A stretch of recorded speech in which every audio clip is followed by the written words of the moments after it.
საღამომშვიდობისა თქვენ უყურებთ იმედი ლაივ გიორგი ფუტკარაძესთან და მაგდა ანიკაშვილთან ერთად. გამარჯობა მთავარ ამბებს გიყვებით ისე როგორც არავის სხვა. არც მტკიცებულებები, არც ფაქტები ბრიტანეთის მთავრობის თავდასხმა დამოუკიდებელ მედიაზე ისევ დაუსაბუთებელია. რუსული ოქრო, ნავთობი და იახტები ბრიტანულ ოფშორებში თავისუფლად მოძრაობს. გიყვებით რას გვედავება ბრიტანეთი და ბრიტანული კომპანიები როგორ უვლიან გვერდს სანქციებს. საგარეო საქმეთა სამინისტროში დიდი ბრიტანეთის ელჩთან შეხვედრის შემდეგ დადასტურდა ის, რაც თავიდანვე ცხადი იყო. მტკიცებულებები, რომლებიც საფუძვლად დაედო ქართულ მედიაზე თავდასხმას, უბრალოდ არ არსებობს. ყოველ შემთხვევაში დიპლომატს არც დოკუმენტები, არც რაიმე სახის არგუმენტაცია მინისტრისთვის არ წარუდგენია. როგორც მაკაბოჭორიშვილი ამბობს, ის 40 წუთის განმავლობაში ისმენდა შეფასებებს, ხოლო რას დაეფუძნა ეს შეფასება, რა ადასტურებს გამოთქმული ბრალდებების სამართლიანობას, ამ კითხვაზე პასუხი ვერ მიიღო. უცნობი დარჩა ისიც, თუ რა ინფორმაცია გაიგზავნა თბილისიდან ლონდონში გადაწყვეტილების მიღებამდე, ხოლო ის, რომ პროცესი თბილისში დაიწყო და ბრიტანელი მაღალჩინოსნები ქართული მედია კონტენტის ანალიზით დაკავებული არ ყოფილან, მინისტრის ეჭვს არ იწვევს. დაველოდებით მტკიცებულებებს, თუმცა განსაკუთრებული მოლოდინი არ გვაქვსო, ასე შეაჯამა მაკაბოჭორიშვილმა დიპლომატთან შეხვედრა.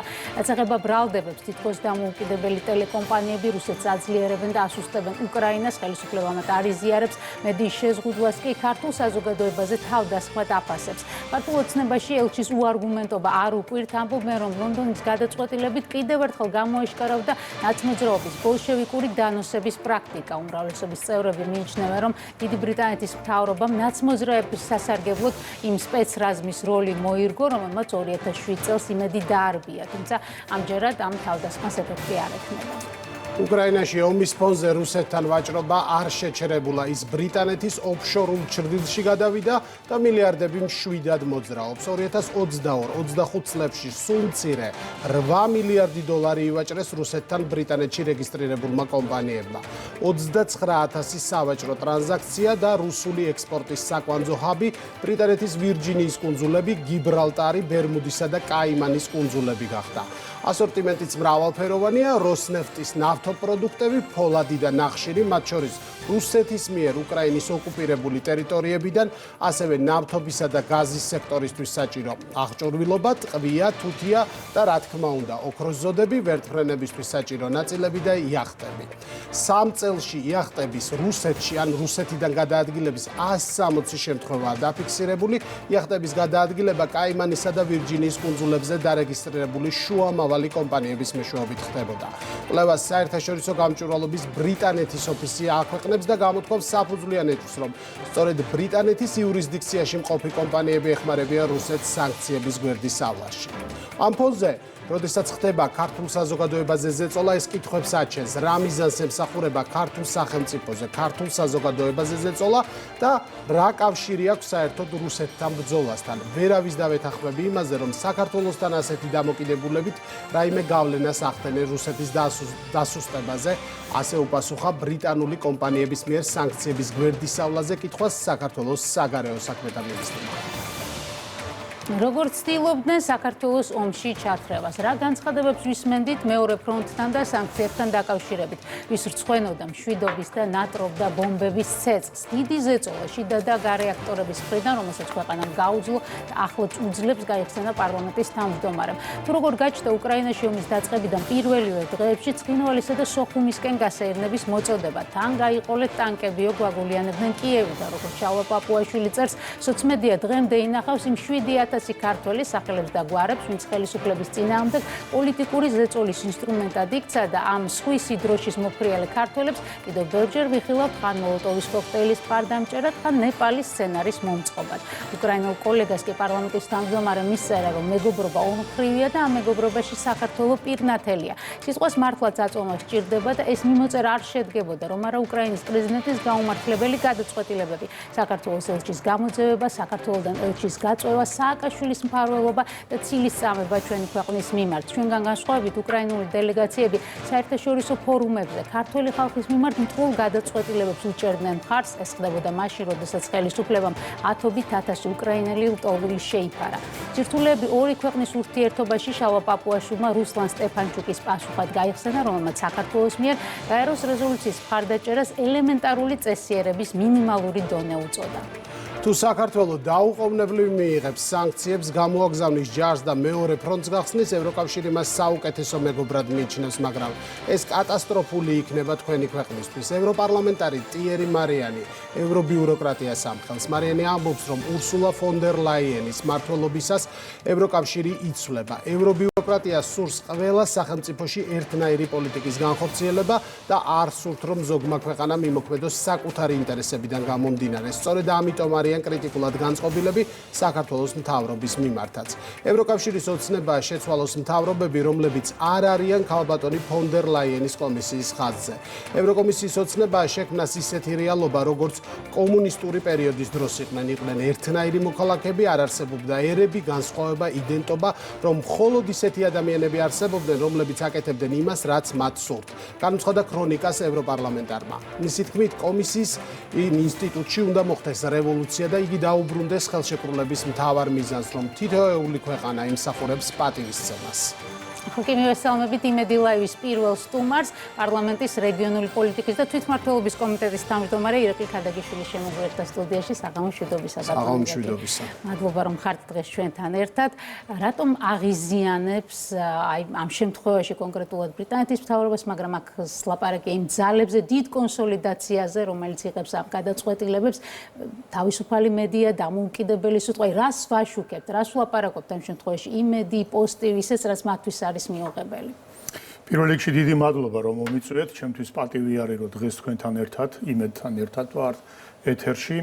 2007 წლის 7 ნოემბერს, როდესაც ამ სტუდიაში სპეცნაზი შემოვიდა სწორედ მართალის სიტყვის ჩასახშობად, მაშინ მე არ ვიყავ პირდაპირ პოლიტიკაში ჩართული, მაგრამ იმ პერიოდში მეც გარეთ ვიდექი და სწორედ იმედის წინააღმდეგ მიმართულ აი ამ ვანდალურ აქციას და ფაქტს ვაპროტესტებდი. მაგრამ დღეს ჩვენ გვაქვს ის სახელმწიფო, რომელსაც შეუძლია რომ იმედზე და თავისუფალ სიტყვაზე თავდასხმის პირობებშიც უზრუნველყოს ჩვენს ქვეყანაში თავისუფალი სიტყვის თავისუფლად გავრცელება. და ეს არის უკვე საქართველოს სახელმწიფოს მონაპოვარი. ამ მონაპოვარის წინააღმდეგ გადადგმული არის ეს ნაბიჯი, იმიტომ რომ თავისუფალი სიტყვა და მრავალფეროვნად გაგონილი თავისუფალი სიტყვა სწორედ საზოგადოების სიჯანსაღეზე მეტყველებს და სიძლიერეზე. სწორედ ეს სიჯანსაღე და სიძლიერე აღმოჩნდა გამაღიზიანებელი ბევრისთვის. და ამიტომ გადაწყვიტეს, რომ თქვათ, აი ესეთი ტიპის მათი გაგებით დარტყმა მიეყენებინათ იმედისათვის და იმ ადამიანთა წრისთვის, აი ვისაც 7000 ადამიანის სოციალური მეხსიერება ინახავს, გული გაეხარებინათ ამით. მაგრამ ერთი რამე ფაქტია და უნდა ვიცოდეთ, რომ სიმართლე ყოველთვის საბოლოო ჯამში გამარჯვებული გამოდის და სიმართლე ამ შემთხვევაში არის ერთი, რომ საქართველო არის დამოუკიდებელი სახელმწიფო, საქართველოში არის დემოკრატიული სტანდარტი და საქართველოში არის გამოხატვის და სიტყვის თავისუფლება. ვინც ამას უტევს და ვინც ამის წინააღმდეგ გამოდის ქვეყნის გარეთ თუ ქვეყნის შიგნით, მათი წარმატება ეფიმერული იქნება და არაშედეგიანი. ეს ჩემი დეკლარირებული პოზიცია. განვიხილოთ ის ფორმალური საბაბი, რომელიც ამ გადაწყვეტილებას წინ უძღოდა, რომ თითქოს საქართველო ეხმარება რუსულ საინფორმაციო მანქანას, რომ უკრაინა დაიპყროს. ჩვენ დღეს ვნახეთ რეალური ფაქტები და არაერთი მსგავსი ფაქტი გვინახავს სხვა ქვეყანასთან მიმართებით და მათ შორის ბრიტანეთთან მიმართებით, რომ 8 მილიარდი ივაჭრეს რუსულმა კომპანიებმა, ბრიტანულ კომპანიებთან ოფშორებში და ეს არის ფაქტები დადასტურებული, მათ შორის არა მხოლოდ ნავთობი, არამედ ოქრო და იახტებიც. შესაბამისად, რა სტანდარტია, როდესაც ბრიტანული ხელისუფლება იღებს ამ გადაწყვეტილებას და მეორეს მხრივ მილიარდებით, რეალური მილიარდებით ამარაგებს რუსულ ომის მანქანას? ნუ ეს ხო სტანდარტთან აღარა გვაქვს საქმე. აქ საქმე გვაქვს, ასე ვთქვათ, პოლიტიკური ეპშტეინიზმთან. მოდი ესე დავარქვათ ამას ყველაფერს. როდესაც შეუძლიათ, რომ ერთი ხელით რაღაცა ერებს უბიძგონ და მოუწოდონ რუსეთის წინააღმდეგ ისეთ დაპირისპირებაში, ისეთ სანქციურ ომში შესვლაზე, რაც ამერისთვის და ამ სახელმწიფოსთვის შეიძლება გამანადგურებელი იყოს და მეორე მხრივ გარკვეული, ასე ვთქვათ, ფინანსური წრეები ამის პარალელურად რუსეთთან ვაჭრობით ხელს ითბობდნენ. ჩვენ ხო ხედავთ, რომ მიუხედავად ამ 19 სასანქციო პაკეტისა, რომელიც მიღებული იქნა, ხო? რუსეთთან ვაჭრობა მაინც გრძელდება. ანუ ის დარგები, რა დარგებიც, თქვათ, მათთვის საინტერესო არის, ამ მიმართულებით ვაჭრობა არ შეჩერებულა. მაგალითად, რუსეთი ძალიან დიდ შემოსავალს ღებულობს იგივე სასოფლო-სამეურნეო სასუქების გაყიდვით, რომელიც თავისი მასშტაბით და მოცულობით არანაკლებ შემოსავლიანია, ვიდრე თქვათ ენერგეტიკული რესურსები. მაგრამ რატო არ გაჩერდა ეს ვაჭრობა? იმიტომ რომ თვითონ ამ ფაქტობრივად სოფლის მეურნეობა ვერ ვითარდება ამ სასუქის გარეშე. დეფიციტია მთელ სოფლიოში. ამიტომ ეს რა თქმა უნდა მათ ჭირდება და აქ სანქციური რეჟიმი არ მუშაობს. ეხლა მაგალითად დრუჟბას ნავთობსადენს მოუხსნეს. რატომ? იმიტომ რომ პრაგმატული გათვლა აქვს აქაც. იმ შემთხვევაში რომ აქ უნგრეთი და სლოვაკეთი ამბობს რომ თუ ჩვენ არ მოგვაწყვდით ამ გაზსადენის და მილსადენის საშუალებით ენერგეტიკულ რესურსს, ჩვენი ქვეყანა ჩერდება. ხა ისინი ევროკავშირის ქვეყნები არიან და ამ ულტიმატუმს იძულებულები გახადეს რომ დამორჩილებოდნენ. მაგრამ ჩვენ შემთხვევაში ისინი ფიქრობენ რომ ეს არის პერიფერიული ქვეყანა, სადაც ძლიერი მეხუთე კოლონა ყავს, როგორც წარმოუდგენიათ, მართალია ისინი არჩევნებში ვერ იმარჯვებენ, რევოლუციას ვერ აკეთებენ, მაგრამ მუდმივად დესტაბილიზაციის შექმნის საშუალებას მაინც გვაძლევენ. დესტაბილიზაცია არის მთავარი გათვლა, რაზეც ეს გადაწყვეტილება დაფუძნდა. ნახეთ რა არის მთავარი გათვლა. ჩემი ასე ვთქვათ მოსაზრება ესეთი არის. ფაქტიურად სამწუხაროდ ევროკავშირის ელჩმა პირდაპირი ტექსტით თქვა, რომ ჩვენ ეკონომიკურად დავზიანდით გარკვეულწილად ამ სანქციების გამო. და თქვენც უნდა ანალოგიური გზა გაიაროთ. ანუ თქვენც უნდა დაზიანებულიყავით ამ სანქციებში. საქართველოს შემთხვევაში ეს ზიანი იქნებოდა განუზომლად უფრო დიდი ვიდრე მე ეკონომიკაზე იქით მივდივარ, ნახეთ რაშია საქმე, რომ ერთია რომ შეიძლება თქვა ადამიანმა, რომ გავიჭურებ და ეკონომიკას დამიზიანდეს, არაუშავს. მაგრამ ყველამ კარგად უნდა წარმოვიდგინოთ, ვისაც ჯერ კიდევ გონია რომ მხოლოდ ეკონომიკასთან გვაქვს აქ ჩვენ საქმე.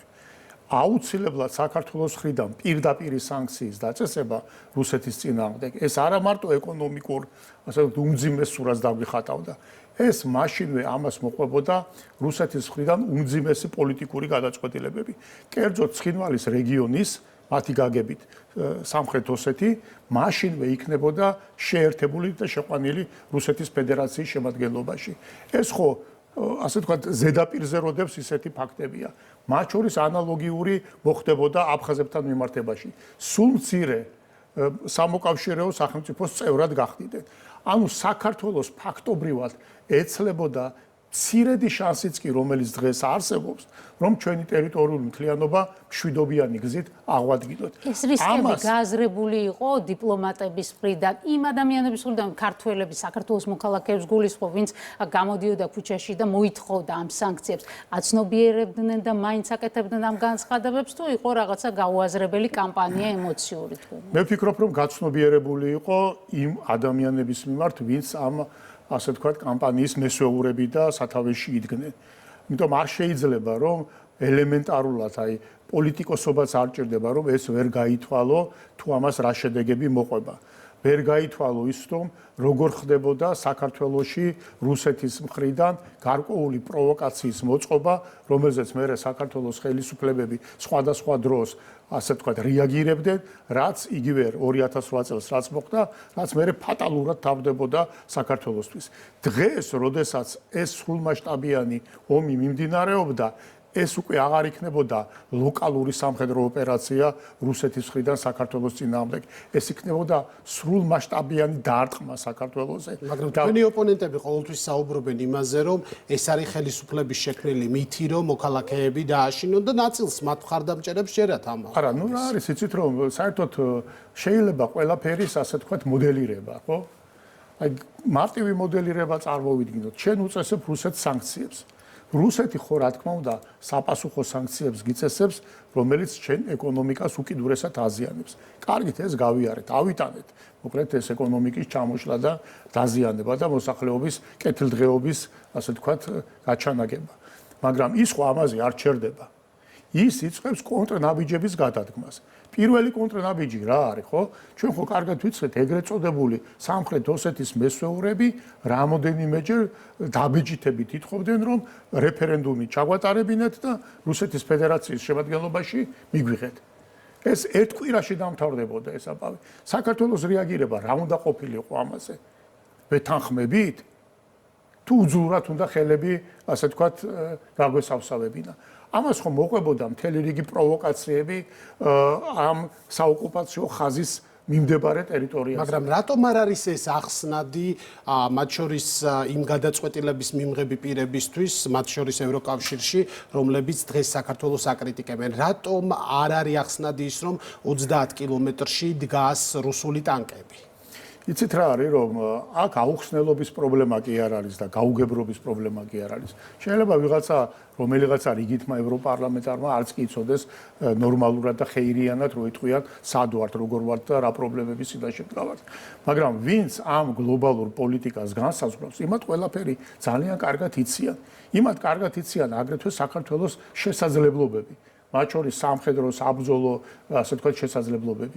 იციან, რომ რა თქმა უნდა, ეს ვერ იქნება სრულფასოვანი შემაკავებელი ძალა რუსეთის წინააღმდეგ, მაგრამ კონფლიქტი თავისთავად გამოიწვევს მთელი კავკასიის მასშტაბით სიტუაციის ისეთ არევას, რომელიც რუსეთს უკვე მართლა სერიოზულ პრობლემებს შეუქმნის. ამიტომ ვინც ამ გეოპოლიტიკურ საჭადრაკო დაფას რეალურად ამოძრავებს, იმან ძალიან კარგად იცის რასაც აკეთებს და საითკენაც მიყავს საქმე საქართველოსთან მიმართებაში. მაგრამ ამ შემთხვევაში მას აქვს დიადი მიზანი, რომ რუსეთს უნდა სტრატეგიული მარცხი აწვდიოს. მაგრამ ეს ყველაფერი მოხდებოდა საქართველოს ხარჯზე.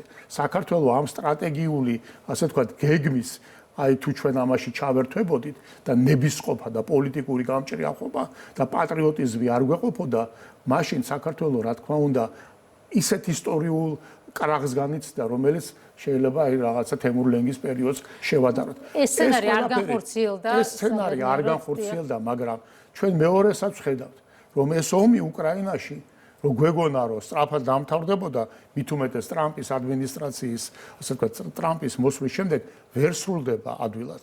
იმიტომ რომ ყველა მხარეს აქვს თავისი ინტერესები და ამ ინტერესების დაკმაყოფილება შეუძლებელი არის დღესდღეობით.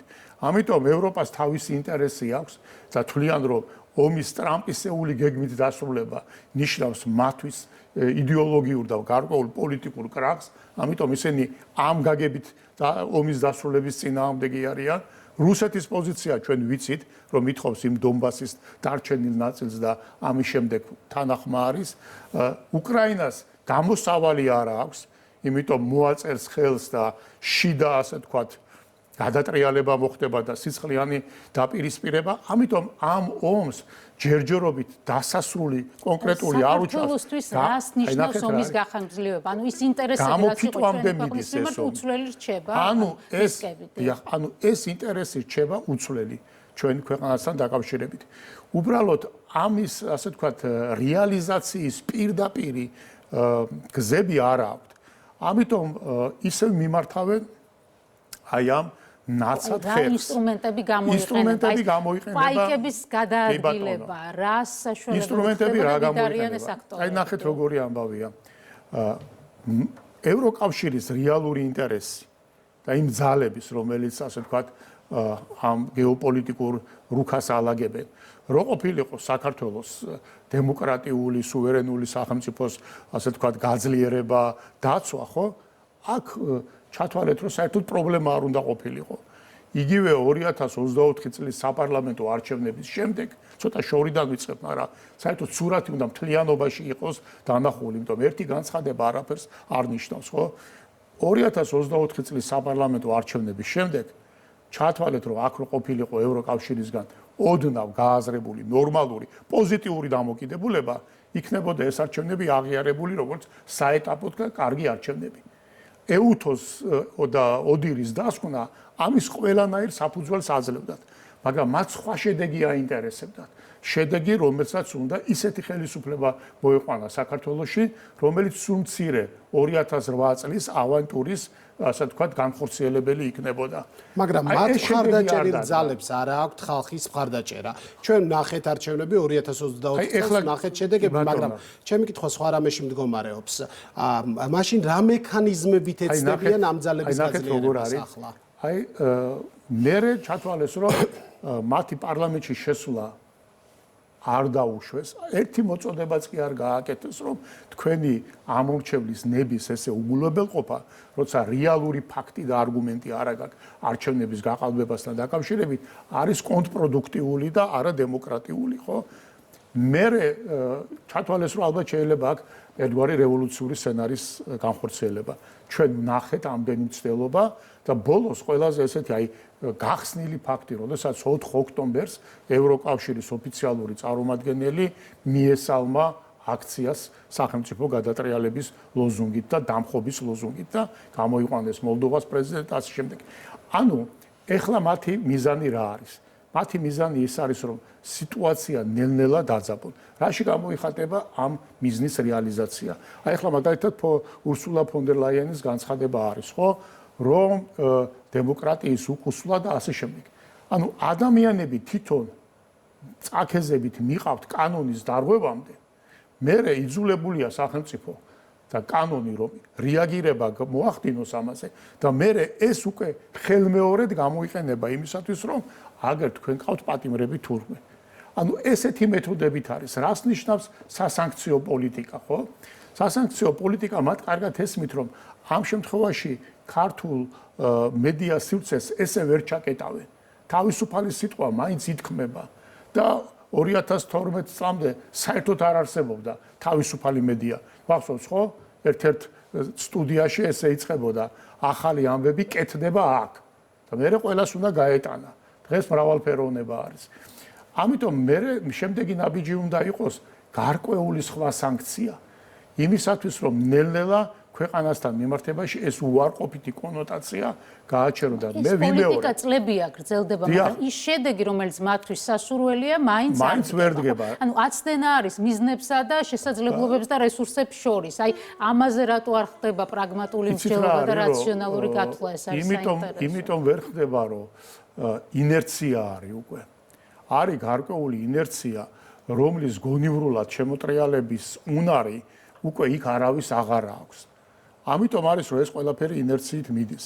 იგივე ამ უკრაინასთან დაკავშირებით ჯერ ყველაფერი შეიძლება და აბსოლუტურად სხვანაირად გადაწყვეტილიყო, მაგრამ პოლიტიკური ნების გამომხატველი პოლიტიკოსების და ლიდერების მწვავე დეფიციტი არის დღეს ევროპაში. როგორც ევროკავშირის მასშტაბით, ასევე ეროვნული მასშტაბით და სწორედ ამ სურათთან გვაქვს ჩვენ საქმე. შეიძლება ითქვას, რომ ძევალია საკუთარი წინა გადაწყვეტილებების დღევანდელი ევრობიუროკრატია, იმიტომ რომ ასე უცებ შეცვლა დამოკიდებულების ესეც პრობლემაა, როგორც ჩანს მათთვის. მათთვის დღეს აი მათ აქვთ დაახლოებით ესეთი, მე ვფიქრობ, დილემა თავში შექმნილი, რომ თუ რუსეთის სტრატეგიული მარცხი არ გაფორმდა, ისე ისინი თვლიან, რომ ეს იქნება მათი იდეოლოგიური და პოლიტიკური კრახი. ამ დილემის და ამ ასე ვთქვათ განწყობის და გრძნობის გადალახვის არანაირი რესურსი მათ არ გააჩნიათ. ამიტომ ეს ომი ვერ გაჩერდება, სანამ რომელიღაცა მხარე საბოლოოდ არ გამოიფიტება და არ ჩამოიშლება და ეს ყველაფერი საბოლოო ჯამში ხდება დღეს უკრაინის ხარჯზე. უკრაინის ტერიტორიაზე, უკრაინის ხალხის, უკრაინის უმდიდრესი ეკონომიკის გრევის ხარჯზე. კი ბატონო, მაგრამ რა იქნება ნაბიჯები საქართველოსთან მიმართებით, ეს არის საინტერესო, იმიტომ რომ თუ ომი გახანგრძლივდა და თუ არ გამოჩნდა დასრულების პერსპექტივა, მაშინ რას უნდა ველოდოთ ჩვენ, იმიტომ რომ მთელი ის პროცესები, რომელიც 2022 წლიდან დაიწყო, მოყვება საქართველოს უკრაინის ომის პარალელურად. ანუ რა არის შემდეგი ნაბიჯები, რასაც ევრობიუროკრატია გადადგამს? ერთადერთი მათ, ანუ ჩვენ ახლა ფაქტობრივად ევროპის დახმარებაზე, ევროკავშირის ფინანსურ დახმარებაზე ჩვენი ქვეყანა არ იმყოფება. ერთადერთი, რისაც ისინი მუდმივად საქართველოს და მოსახლეობას აშანტაჟებენ, ეს არის უვიზო მიმოსვლასთან დაკავშირებული, ასე ვთქვათ, რომ შეგიწყვეტავთ უვიზო მიმოსვლას, მოსახლეობას და ასე შემდეგ. ანუ პირდაპირ არიან მოსახლეობის შანტაჟზე გადასული. ჯერ ხო პირდაპირ გადმოვიდნენ მედიის შანტაჟზე. ეხლა დღევანდელი განცხადებით პირდაპირ გადავიდნენ მოსახლეობის შანტაჟზე. აი ახლა მე თქვენ ამიტომ მესმის რომ დიდი დისკომფორტია ხო, როდესაც შეიძლება უვიზოთ წასვლა და გეუბნებიან ვიზა უნდა აგაღებინებო. მაგრამ ამას პირდაპირ ტექსტით გეუბნებიან, რომ თქვენი თავმოყარეობა არ იქნება საკმარისი იმისათვის, რომ თქვენი სუვერენიტეტი და თქვენი თვითმყოფადობა და თქვენი დემოკრატია დაიცვათ. ამას პირდაპირ გეუბნებიან. ამით აშანტაჟებენ ქართულ ხალხს. და მართლაც არ ამგონია, რომ მათ კარგად იცოდნენ თუ რა არის საქართველო, რა ისტორია აქვს ამ ქვეყანას და რისთვის ვიბრძოლეთ და რისთვის ვიბრძვით ჩვენ. მათ ვერ წარმოუდგენიათ ის, რომ როდესაც კომუნიზმი, ასე ვთქვათ, ეპოქა იყო აქ, საქართველო იყო დამოუკიდებლობისათვის ბრძოლის ერთ-ერთი ავანგარდი. და დღეს ეს ხალხი გვეუბნება ჩვენ, რომ თქვენ თუ არ იქნებით, ასე ვთქვათ, მორჩილ მდგომარეობაში მყოფი, მაშინ თქვენ წინააღმდეგ მაგალითად უვიზო რეჟიმს გავაუქმებთ და ეს ისეთი ბერკეტი არის ჩვენ ხელში, რომ საქართველო ამის გამო და ქართველი ხალხი ამის გამო ხელებს აწევს და დააბრუნებს პირობითად სააკაშვილის მთავრობას ხელისუფლებაში. აქეთკენ არის ეს ყველაფერი და მე ერთი რამეც არის. ეს უნდობლობა, ეს ქართველებმა რომ კარგად გავიგოთ. ეს დამოკიდებულება ჩვენი ქვეყნის მიმართ. პირველი სინდრომი გაჩნდა, როდესაც 2017 წელს ახალი კონსტიტუცია იქნა მიღებული. სადაც ორი რამ ჩაიწერა. ეს კონსტიტუცია ხო ყველა მხრივ პროევროპული კონსტიტუციაა, მაგრამ იქ ჩაიწერა ორი რამ, რაც უკვე მათთვის იყო სიგნალი. ერთი რომ საქართველოს მიწა, სასოფლო-სამეურნეო მიწა უცხოელზე არ გაიყიდება და მეორე ოჯახის ცნება. აი ეს იყო პირველი სიგნალი, რითაც მათ ასე ვთქვათ გადაწყვიტეს, რომ ამ ქვეყანას მათი გაგებით რაღაცა უნდა უშველოთ და პირველი რო იტყვიან ღია შემოტევა განახორციელეს უკვე 2020 წლის არჩევნებზე, როდესაც რბილი ძალა არასამთავრობო ორგანიზაცია, რომლის მოვალეობა იყო არჩევნების ობიექტურობის და შეფასება და დაკვირვება, პირდაპირ სიყალბის ასე ვთქვათ შემქმნელად გამოვიდა. აი სწორედ ეს გზა აქვს საქართველოს თავის დამოუკიდებლობის ბრძოლის ჟამს გავლილი. და ყველაზე სამწუხარო რა არის, იცით, რომ ის იდეა, ის იდეალი, რომელიც საქართველოს ევროპასთან დაბრუნების, ევროპასთან ინტეგრაციის, ევროპული კულტურის, ევროპული ფასეულობების გაზიარებით იყო გამსჭვალული, თვითონ ევროპა აზიანებს. აი ესე უხეშად აზიანებს და გონია რომ ამით რაღაცას საქართველოში პროევროპულ მოძრაობას აძლიერებს. კლავს საქართველოში ხალხში დიდი მეც. დიდი მადლობა ინტერვიუსთვის. ირაკლი ქადაგიშვილი, პარლამენტის რეგიონული პოლიტიკის და თვითმმართველობის კომიტეტის თავმჯდომარე იყო ჩვენი სტუმარი. ახლა განვაგრძობთ იმედი ლაივს და ჩვენი სტუმარი იქნება პოსტივის წამყვანი ბაჩო ოდიშარია. ის შემოგვერთება პირდაპირ ეთერში. ბაჩო, მოგესალმებით, მადლობა ჩართვისთვის.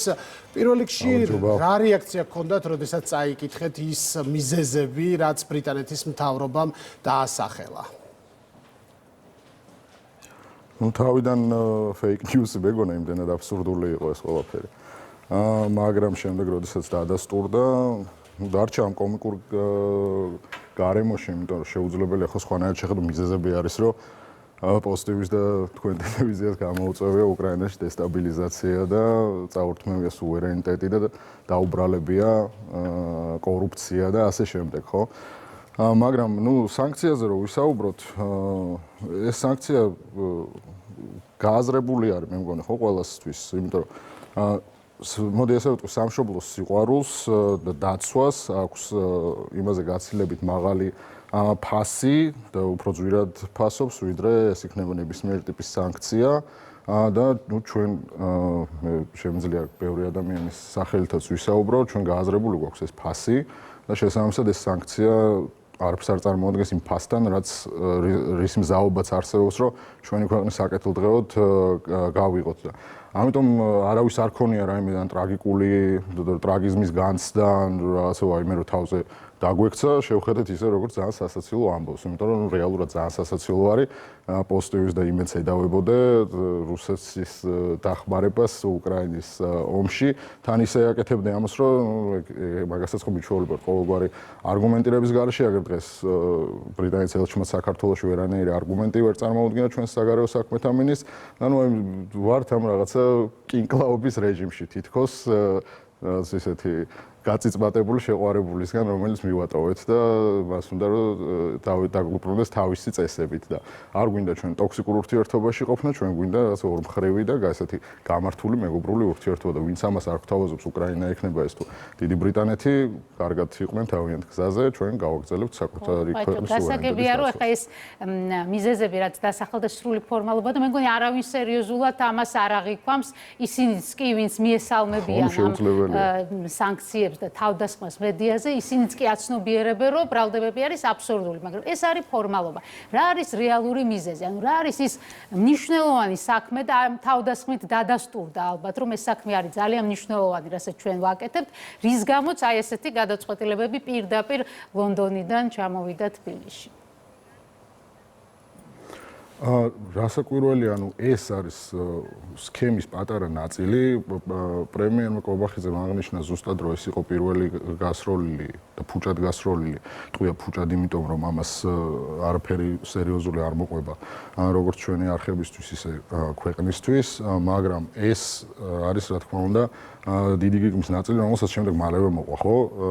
სხვა ჯაჭვითი პრინციპის მოქმედება, ევროკომისიამ დაიწყო ისევ გაცოცხლება იმ საკითხის, რომ დასასანქცირებელი არიან საქართველოს ხელისუფალნი, ინდივიდუალური სანქციები მათი, აგერ დღეს მიდის საუბარი იმაზე, რომ მთელ ქვეყანას უნდა დაემუქრნონ ვიზა ლიბერალიზაციის შეჩერებით. ეს ჩვენ მივიღეთ რეალურად ჩვენთან არსებული მეხუთე კოლონის ამ ადამიანების სუბიექტების ერთობის, რომელსაც ძალიან სწორად დაერქვათ უსამშობლოები, მათი მოწადინეობით, იმიტომ რომ მთავარი ამ ცრუ ჩვენებების მიმცემები რუსულ სიტყვას ვიტყვით ანოშჩიკები ეს ადამიანები არიან და რატო ვეძახით ხო ჩვენ ამათ უსამშობლოებს, რომ თუნდაც მათ აქციებს რო გადახედა, იქ შეამჩნევთ ძალიან კარგად, რომ სხვა ქვეყნის დროშები უფრო ხშირია და უფრო დიდია მოცულობითაც კი, ვიდრე იმ ქვეყნის დროშა, რომელსაც წესით უნდა წარმოადგენდნენ, ტიპიური მეხუთე კოლონის ქმედების პრინციპებს ეს ადამიანები იდეალურად ამართლებენ, იმიტომ რომ მათს არ გააჩნია ამ ქვეყანას მამულის მდგენელი, ეს არის უბრალოდ გეოგრაფიული ერთელი, სადაც გაჩნდნენ და ისინი დიდი სიამოვნებით იქნებოდნენ ლიეტუელები, დიდი სიამოვნებით იქნებოდნენ, რა თქმა უნდა, ამერიკელები. უბრალოდ ვიციან, რომ ეს ამ ადამიანებს მარტო ის შეუძლიათ, რომ ბმაში იყვნენ მათთან მონურ მორჩილებაში, იმიტომ რომ იქ ვინმეს რომ ამაში უნდოდეს ამ ადამიანების გამოყენება, იქ დაუძახებდნენ და გამოეყონებდნენ, ხო? მათი ესეთი აჟიოტაჟი და რაღაცა სიხარული და ბედნიერება, რომელიც ეწვიათ აი ამ დღეების განმავლობაში, რა რეაქცია გაქვს ამ? კი. ანუ ამას ხო ჩვენ მივეჩვიეთ, ეს ძალიან ტრაგიკული მოცემულობა, როცა უყურებ რომ შენი თანამოქალაქე, თანამემამულეს ვერ დაუძახებთ, თანამოქალაქე ხარობს შენი ქვეყნის ან მისი მეზობლის მის წარმოდგენაში ძალიან ცუდი მდგომარეობით, ეს არის ეს ადამიანები, რატო უნდა დავწუნმანდეს მაგალითად იმაზე, რომ პოზიტივის და იმედის დასანქცირება გაუხარდათ, ამ ადამიანებს უხაროდათ, როდესაც ამბობდნენ, რომ ამდენი წლის მანძილზე რითაც გვაშანტაჟებდნენ, რომ ვიზა ლიბერალიზაცია გაუჩერდება საქართველოს. ესენი ხო ქვეყნისათვის დამაზიანებელი რაცაა პირველ რიგში იმაზეც კი ტაშის დამკვრელები არიან, ესენი არიან ადამიანები, ვისაც შეუძლია სხვა ქვეყნის ჰიმნზე გულზე ხელი დაიდოს და სხვა ქვეყნის დროშაში გახვეულმა ილუზია შეუქმნას თავის თავს თუ თავის ტელევიზიას, რომ რაღაცა ჩვენი ქვეყნის ინტერესისთვის იბრძვის. ამიტომ თუ ჩემი რეაქცია მხოლოდ ისაა, რომ ძალიან ტრაგიკული საყურებელი არის ამ მცირე ჯგუფის ასეთი ქცევების ნახვა. თან ეს მცირე ჯგუფი მე მგონი კარგად დღეს პარლამენტის თავმჯდომარეს ჰქონდა, ხო, ამას შესახებ სტატუსი, სადაც ზუსტი რიცხვიც გვაქვს, ვინც მაგალითად მოიწონა ესეთი აღტკინებით ის განცხადება უკრაინული ოფიციოზისგან, სადაც ჩვენ მოგვიწოდებდა, რომ აფხაზეთში გაგვესეირნა და წაგვეღო იქ ჯავშან ტექნიკა, ხო? კი ბატონო. საინტერესო აქ ისმის ერთი მთავარი კითხვა, როდესაც ვსაუბრობთ, არსებობს ერთ მხარეს ვიზა ლიბერალიზაციის შეჩერების რისკი და მეორე მხარეს არსებობს ომის რეალური საფრთხე. რატო ფიქრობს ევრობიუროკრატია, რომ შეიძლება ამ ნაწილმა გადაწონოს ომის რეალური საფრთხე? მათ ხელში რა ინსტრუმენტის არსებობს, პირდაპირ ომს ხო არ გამოგვიცხადებენ ახლა. ჩვენ ვართ ცივი ომის მდგომარეობაში, ხო? ეგრეთ მათი მხრიდან ჩვენ დამოკიდებულება ასეთი არის. ჩვენ ასე რა ქვია, ზღვიდან ვერ შეგვიტევენ და დაბომბასაც ვერ დაგვიწყებენ. შესაბამისად, მათ ხელში რა ინსტრუმენტიცაა, იმით ცდილობენ როგორმე ეს ყოვლად მარგინალიზებული და მინავლებული პროტესტი იქნებ როგორმე გააძლიერონ. მიიღონ თავიანთი այս მრავალწლიანი შედეგი, რომელსაც ელოდებიან და რომლისთვისაც დახარჯეს როგორც ძალიან დიდი ფინანსები, ისე ძალიან დიდი ადამიანური რესურსი და მოახმარეს როგორც ყველანაირ საერთო სამართლის დარღვევით და ყველანაირ მორალურ თუ ეთიკური გადაცდომით მათი საგარეო საქმეთა მინისტრები ჩამოდიოდნენ, ხო? მარგინალების აქციაზე და გვერდში დგებოდნენ და სააკაშვილის პოლიტპატიმრად აცხადებდნენ და მის გათავისუფლებას ითხოვდნენ. ანუ ეს იყო რაღაც მუდმივი მცდელობა იმისი, რომ გაღვივებულიყო ეს პროტესტი და გამოიღო ის საბოლოო შედეგი, რაც იქნებოდა ხელისუფლების დამხობა და იმ ხელისუფლების მოყვა, რომელიც იდეალური ვასალი ხელისუფლება იქნება და აღასრულებს deep state-ს აბსოლუტურად ყველა დავალებას. ამიტომ რა ვიცი, მე მგონი ძალიან ცხადი არის ყველაფერი. თავარი ისაა, რომ უსამშობლოებაზე მინდა კიდე დაუბრუნდე, იმიტომ რომ მამული შვილობა არის ისეთი რამ, რომ ჩემს მამულშვილი არის სუბიექტი, რომელსაც შეუძლია საკუთარი თავი და მზადაა საკუთარი თავი დაიზიანოს იმისთვის, რომ მისი სამშობლოს ფუნდამენტი დარჩეს ხელუხლებელი. ჩვენ ვართ ამაზე მზად. ეს ადამიანები არიან, ვინც მუდმივად მეხუთე კოლონის რეჟიმში ცდილობენ, რომ ეს ფუნდამენტი ამ ქვეყანას გამოაცალონ და ამდენი წლის მანძილზე ისინი ხელმოцаრული რჩებოდნენ, იმიტომ რომ ჩვენ გვყავს ეროვნული ხელისუფლება და ჩვენ გვაქვს აბსოლუტური ამ ქვეყნის უმრავლესობის მხარდაჭერა, შესაბამისად ისინი კვლავ იქნებიან იმ წაგამდგომარეობაში, რომელსაც მარტო ეს ხმოსახტკინება ექნება სოციქსელებში, რომ აი ყიჟინა დაცხნა ერთმანეთი მაინც გაამხიარულონ ამით. რამდენიმე დღიანი, ესეც უნდა აღინიშნოს, ძალიან ხალმოკლეა ხოლმე მათი ეს ბედნიერება. რა თქმა უნდა. ხომ არ ფიქრობ, რომ რა არც თქმა უნდა, არის ერთი კვირის მერე ხო ნახავენ, რომ არაფერი არ ჩამოიქცევა. არც არის გასაკვირი ბრიტანეთის მთავრობის ასეთი გადაწყვეტილება თავისუფალი მედიის მიმართ და ცენზურით დაწესების მცდელობა იმ პრობლემების გათვალისწინებით, რომელიც ამ ქვეყანას აქვს სიტყვის თავისუფლების კუთხით, ევროკავშირს, რა თქმა უნდა, იქაც არის მსგავსი პრობლემები, რომ განსაკუთრებით დიდ ბრიტანეთში, რაზეც ვაშინგტონიდან ძალიან მკაცრი კრიტიკა ისმის და თავად ახლა ყოფილი პრემიერის ლის ტრასის განცხადებები, რომ გავიხსენოთ, რაზეც ის ბოლო პერიოდში ლაპარაკობს, ეს არის ძალიან მძიმე რეალობა. აი ამ შემთხვევაში ალბათ არც უნდა გვიკვირდეს ის გადაწყვეტილება, რომელიც მივიღეთ. არა ხო, ნუ ეგ მართლა არ თუ ჩვენი სადარდებელია, მაგრამ აუცილებელია ხო, რომ ხაზი გაუსვათ იმას, რომ ბრიტანეთის მთავრობას, მის პრემიერს აქვს უდაბლესი აღიარების რეიტინგი, მას აქვს ისეთი პოლიტიკური სკანდალი, რომელიც უკავშირდება მეფის ძმის პედოფილიაში ჩართულობას და ფინანსურ მაქინაციებს, რომელსაც უწევს, რომ დაიჭიროს ელჩი წარგზავნილი ბრიტანეთის ამერიკაში, იმიტომ რომ აგრეთვე ფინანსურ გარიგებებში არის დადასტურებული მისი მონაწილეობა. ამ პირობებში და თან ისიც აუცილებელია გავხსენოთ, რომ დღეს მაგალითად Facebook-ის პოსტის გამო 5 დღით დააკავეს ადამიანი, ამაზე იყო ძალიან დიდი დრამის შექმნის მცდელობა იმ ადამიანებისგან, ვინც ბრიტანეთს ახალმხსნელად ხედავს ახლა და ამერიკის დროშებს ალბათ ჩაანაცვლებენ ამ აქციებზე ბრიტანული დროშებითაც. ბრიტანეთს ყავს წლის მანძილზე საშუალოდ 14,000 პატიმარი Facebook პოსტის გამო.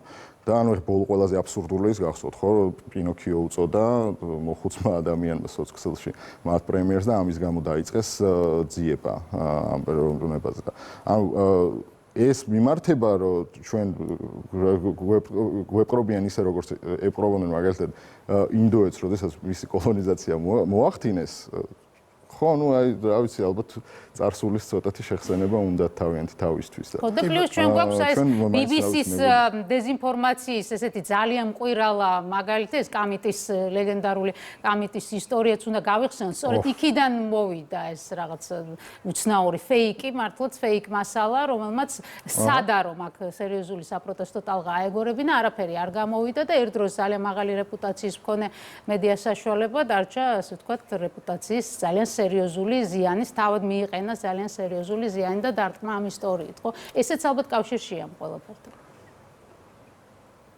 ხო, ანუ შეგვიძლია ვთქვათ, რომ ეს იყო რაღაცა პირველი გამოსროლილი შურდული ჩვენი მისამართით, იმიტომ რომ ზუსტად იგივე პატერნია ხო ყოველგვარი დასაბუთების გარეშე, დაყრდნობით აგრეთვე ამ ჩვენს შიდა აგენტურასთან და მეხუთე კოლონის წარმომადგენლებთან, რომლებიც ისევ დროშებზე გავამახვილებთ ყურადღებას ევროკავშირის და ნატოს დროშებს იხატავენ ტატუებად, ეს ადამიანები ყოველგვარი საფუძველ რეალობის გარეშე ამტკიცებდნენ, რომ ჩვენ გვქონდა პირველი მსოფლიო ომის შემდეგ არ გამოყენებული მომწამლავი ნივთიერება გარეული დასაშლელ წყალში და ამაზე გითხრას, რომ ეს არის რეალობა და უნდა მიიღოთ ეს ასეთად. და რთულია ხო, ანუ ჩვენ იქიდან გამომდინარე, რომ საქართველოს ისე ძალიან მჭიდრო ქვეყანა არის, პატარა და მჭიდრო. ჩვენ ძალიან მარტივად შეგვიძლია ჩვენ ოპონენტებთანაც კი და მათ ოჯახებთანაც კი გავარკვიოთ ისეთი რეალური გარემოებები და სიმართლეები, რომელიც ვინც არ უნდა გითხრას, პირადად გადამოწმებადი არის მაინც.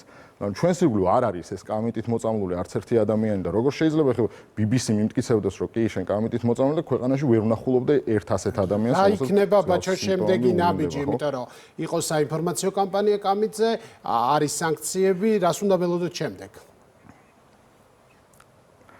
ეხლა იქიდან გამომდინარე, რომ ჩვენ ცივი ომის პირობებში ვართ, გაგრძელდება ეს საინფორმაციო ომი მიმართულებით, რომ სანქციების საკითხის გახდება ახალი საერთაშორისო მიმართება ჩვენი მისამართი ევროპიუროკრატიისგან, დაიწყებენ ისევ განხილვას, მომზადებენ ისევ რევოლუციას, მაგრამ ამაზე არაერთხელ თქმულა ხო ჩვენი ხელისუფლების წარმომადგენლებისგანაც, რომ ამ რეზოლუციას კვლავ ჩალისფასი ექნება, იმიტომ რომ რეზოლუცია სადაც იწერება, რომ ბიძინა ივანიშვილი არის ოლიგარქი და დავით კეზერაშვილი არის დევნილი, რომელიც მედია საქმიანობის გამო განდევნეს უსამართლოს საქართველოსთან, შეუძლებელია, რომ ამ რეზოლუციის მიმღებ ერთ სუბიექტს მაინც და მით უმეტეს იმ ორგანიზაციას, რომელიც ასეთ სუბიექტს აღიარებს რაიმე ტიპის კანონშემოქმედებაში და ვინმეს ლეგიტიმაციის განსაზღვრაში გააჩნდეს რაიმე ტიპის ღირებულება და ვინმესთვის იყოს გადამწყვეტი იმაზე, რომ აი მაშინ მოდი მე ჩემ ქვეყანას აღარ ვანდობ იმ ხელისუფლებას, რომელსაც უკვე ამდენი წელი არის ვანდობდი ქვეყნის მომავალს და ქვეყნის უსაფრთხოებას.